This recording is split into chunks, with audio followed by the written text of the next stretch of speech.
We all believe we know the people around us. But what if we don't?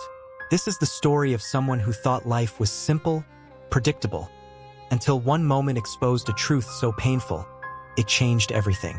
If you think pain only comes from enemies, this story will prove you wrong. Because sometimes the deepest wounds are caused by those we love the most. I never imagined my own parents would one day look me in the eye and tell me my children weren't welcome in their home, yet there I was standing in my kitchen staring at my phone in disbelief. Thanksgiving was just a few weeks away, and my mom's voice was unusually light as she spoke, "Honey, we need to talk about Thanksgiving this year." My heart warmed for a moment for all the tension that had existed between us over the years I still longed for. These family traditions, my kids Emma and Lucas adored their grandparents despite the distance that had formed. "Of course, Mom, what's the plan?" I asked, already picturing the way their house would be filled with the smell of roasted turkey, cinnamon, and the warmth of a family gathering. There was a brief pause, just long enough to send a chill down my spine. "Well," Mom continued, clearing her throat, "this year we're doing things a little differently. It's going to be a smaller dinner, just adults, you know, something more intimate." I frowned. "Oh, so no kids at all?" Another pause, then more hesitantly, "Well, no, not exactly." A cold knot twisted in my stomach. "What do you mean?" Mom let out a sigh, as if she were the one being put in an uncomfortable position. "Ally, we love your kids, we really do, but they're a bit, you know, energetic, and honestly, we just feel like it would be better if you left them with a sitter this year." I gripped the edge of the counter. "So just my kids? What about Daniel, my older brother, the golden child, the one who could do no wrong in my parents' eyes, even when he did?" Mom hesitated, "And that's when I knew Daniel and Sophie are coming with their boys," she admitted, "but you know how well behaved they are." "Ally, they're just quieter, more refined. It's easier to have them at the table." A wave of heat flushed through me. I felt like I had been slapped, like the floor had suddenly been pulled out from under me. "They're just children," I said, my voice tight. "Emma is 7. And Lucas is 4. Of course they have energy, but they're sweet, and they love you. We're just trying to have a peaceful evening," Mom replied, her tone clipped, now irritated, that I wasn't just accepting this. "It's not personal." "Ally, not personal." I clenched my jaw, swallowing back the sharp words, fighting to spill out. It wasn't just about Thanksgiving, it was the way they had always treated my children, like an afterthought, while putting Daniel's boys on a pedestal, the way they showed up at their school plays, but never came to Emma's dance recital, the way Christmas gifts were always just a little extra for Daniel's kids, and now they weren't even hiding it. "I can't believe this," I whispered. "You're actually telling me that my kids aren't welcome, but Daniel's are?" "Oh, Ally, don't be dramatic," Mom sighed. "It's just one dinner. You and Liam are still invited, of course." I almost laughed at the absurdity. They wanted me there, but not the two people I loved most in this world. I swallowed hard. "No, Mom, if my kids aren't welcome, then neither am I." A long silence stretched between us, then Mom exhaled sharply, as if I were the one being unreasonable. "Suit yourself," and just like that she hung up. I stood there staring at the phone, my breath unsteady. I could hear my kids in the next room giggling as they built a pillow fort, oblivious to the fact that their grandparents, the ones they adored, had just cast them aside like an inconvenience. I took a deep breath, my mind racing. I'd spent my whole life trying to please my parents, trying to earn their approval, but at what cost? And if I let them get away with this, if I went to that dinner while my children sat at home wondering why they weren't good enough, what kind of mother would that make me? I wasn't doing this anymore. They had made their choice. Now it was time for me to make mine, and they would regret it sooner than they thought. The weight of my mother's words lingered long after the call ended. I stood in my kitchen, the quiet hum of the refrigerator filling the silence, my phone still clutched in my hand. My fingers trembled as I set it down, my heart pounding with a mixture of anger and sadness. I had always known my parents favored Daniel, but I had convinced myself that it wasn't as bad as it seemed, that deep down they loved all of us equally. But tonight they had ripped away any illusion of fairness. They didn't even try to hide it anymore. They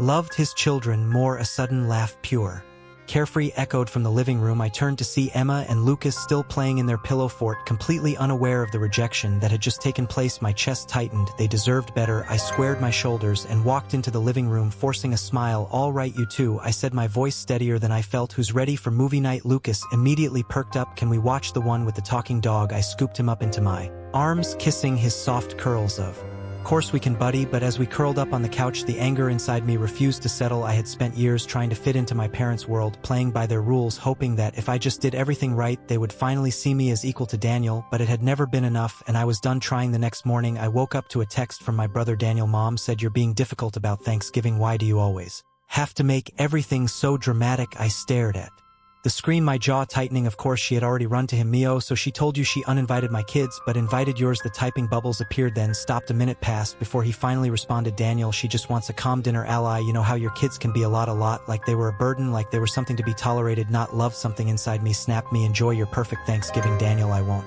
be there." I turned off my phone, Before he could respond, they did want me or my children at their table. Fine, I wouldn't be part of their world at all, and they were about to find out what that really meant. For years I had been the reliable one, the one who always helped when they needed something. When my parents needed someone to pick up their groceries, they called me. When their Wi-Fi stopped working, I was the one who drove over to fix it. When they wanted help organizing a family party, I was the one stuck making calls and running errands. And Daniel, he got to be the golden child, doing the bare minimum while reaping all the rewards. But if I wasn't part of their preferred family, then they weren't going to benefit from me anymore. A week before Thanksgiving, my mother called again. I debated ignoring it, but finally answered. Hello, Ally, she said, her tone cautious. I just wanted to check in. I know you were upset, but I really hope you'll reconsider. We would love to have you and Liam. They're not you and the kids, just you and Liam. I took a deep breath. I meant what I said, Mom. If my kids aren't welcome, neither am I. She sighed heavily, as if I were exhausting her. I just don't understand why you're being so stubborn. It's just one night. You know how much Daniel's boys mean to us. And there it was, the final painful confirmation that my children, the two little humans I loved more than anything, would never be enough for her. I clenched my jaw. You've made it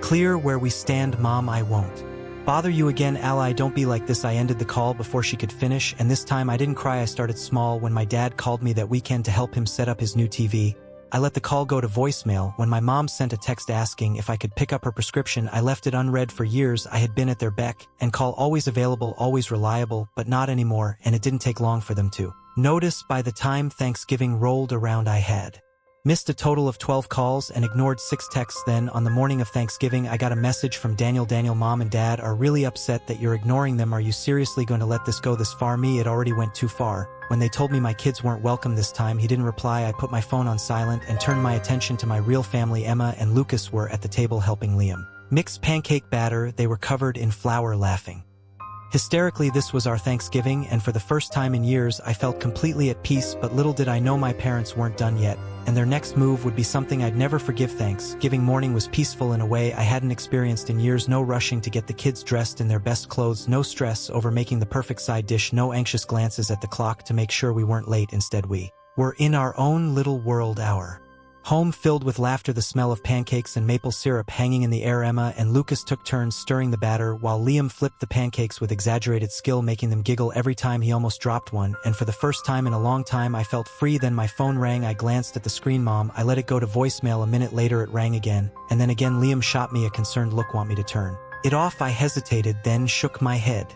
Number, if it's an emergency, I should at least know. I swiped to answer, keeping my voice flat. What is it, Mamo? Now you pick up, she huffed. I suppose you're just sitting at home feeling sorry for yourself while we're all here having a lovely dinner. I sighed. Mom, if you called to gloat, I really don't have time. That's not why I called. Her voice turned sharp. I need to ask you something. I pinched the bridge of my nose. What now? Did you cancel the credit card? The room suddenly felt very still. I turned away from Liam and lowered my voice. What are you talking about? Your father's credit card, the one we've been using for groceries, gas, you know, essential things. It was declined this morning. A slow, icy realization crept up my spine. The credit card she was talking about wasn't theirs, it was mine. Years ago, when Dad was recovering from surgery and money was tight, I had added them as authorized users on my account temporarily, just to help them through a rough patch. I had meant to remove them when they got back on their feet, but life got busy and I had forgotten, and they had never reminded me. I clenched my jaw. You mean my credit card? A pause, then Mom scoffed. Oh, don't be so dramatic, Ally. It's just a card. You make good money. And we figured you figured. What? My voice was shaking now. That you just keep using my money, that I wouldn't notice. Oh, don't act like this is some big betrayal. We raised you. The least you could do is support us now. I inhaled sharply. Are you serious? After telling me my kids weren't good enough to come to Thanksgiving, you still expected me to keep paying for your groceries? Are you even hearing yourself? Mom let out a long dramatic sigh. You know what, Ally, this is exactly why we don't like having difficult conversations with you. You always overreact. I was done. You're right about one thing, I said, my voice dangerously calm. I did cancel the card, and since we're having honest conversations now, let me make something very clear. You won't see another cent from me ever. Mom gasped, as if I had slapped her. Ally, don't be ridiculous. I cut her off. And while we're at it, don't expect Christmas gifts, birthday gifts, or anything else either. You made your choice when you told me my kids weren't welcome, and now I'm making mine. Silence. Then, in a voice colder than I'd ever heard from her, she said, you'll regret this. And then she hung up. For a moment I just stood there, gripping the phone so tightly my fingers ached. Then slowly I turned back toward the kitchen. Liam was watching me carefully. Everything okay? I forced a small smile. Yeah, I said, voice steadier than I felt, just taking out the trash. He didn't ask any more questions. We spent the rest of the day in our own Thanksgiving, watching movies, baking cookies, playing board games, and for the first time in years there was no underlying stress, no need to walk on eggshells, no pressure to be someone I wasn't. But as peaceful as it was, something told me this wasn't over, and I was right, because my parents weren't just going to let their golden source of money walk away. and their next move would prove exactly what kind of people they really were. The silence from my parents didn't last long. 3 days after thanks giving, my phone lit up with an incoming call. Daniel, I fed, ignoring it, but curiosity got the best of me. I exhaled sharply and answered. What do you want? What the hell, ally? He snapped. Skipping any pleasantries, Mom just called me in tears, saying you cut them off. What is wrong with you? I closed my eyes, pinching the bridge of my nose. Did she also tell you that they've been using my credit card for years without my knowledge? A pause. Well, she said you were helping them out. Helping them out. I let out a humorless laugh. Daniel, they've racked up thousands of dollars on my account without asking, while treating my kids like garbage. But sure, let's act like I'm the bad guy here. He sighed, clearly trying to control his frustration. Look, I get that you're mad, but cutting them off completely, that's extreme. You mean the way they completely excluded my children from Thanksgiving? I shot back. They just wanted a peaceful evening, ally. Mom said your kids can be a little wild. My grip on the phone tightened. Oh, I see, so they can use my money, but my kids aren't good enough for their table. Got it, he groaned. You're twisting this. No, Daniel, I'm finally seeing it for what it is. There was a long pause, then his voice turned calculating. Look, maybe we can work something out. What if you just kept helping them, but set limits, like a smaller monthly transfer? That way no one has to suffer over a misunderstanding. A cold laugh bubbled up in my throat. Let me get this straight. You want me to keep sending them money after they literally told me they love your kids more than mine? They didn't mean it like that, he grumbled. They said it, Daniel. He had no response for that. After a moment, his voice turned stiff. Fine, if you want to be selfish, that's on you, but don't expect Mom and Dad to forgive you anytime soon. I smirked, shaking my head. I'll survive then. Before he could argue, I hung up. For the next few weeks, my parents played the silent treatment game. No calls, no texts. I figured they were hoping I'd cave, come crawling back, begging for their approval like I always had. But what they didn't realize was that, for the first time in my life, I didn't need it anymore, and just when I thought they'd finally given up, they pulled one last desperate stunt. It was the week before Christmas when the letter arrived. Liam found it in the mailbox, his brow furrowing as he read the sender's name. It's from your parents. I stiffened. Oh great, let me guess, guilt, manipulation, or straight up gaslighting? He smirked. Why don't we find out? I took the envelope, my stomach twisting as I tore it open. Inside was a formal legal document. My breath caught as I read the words. They were demanding reimbursement for years of emotional and financial support. I let out a disbelieving laugh. You've got to be kidding me. Liam took the letter, scanning it quickly. They're saying you owe them for raising you and for all the financial sacrifices they made for your well-being.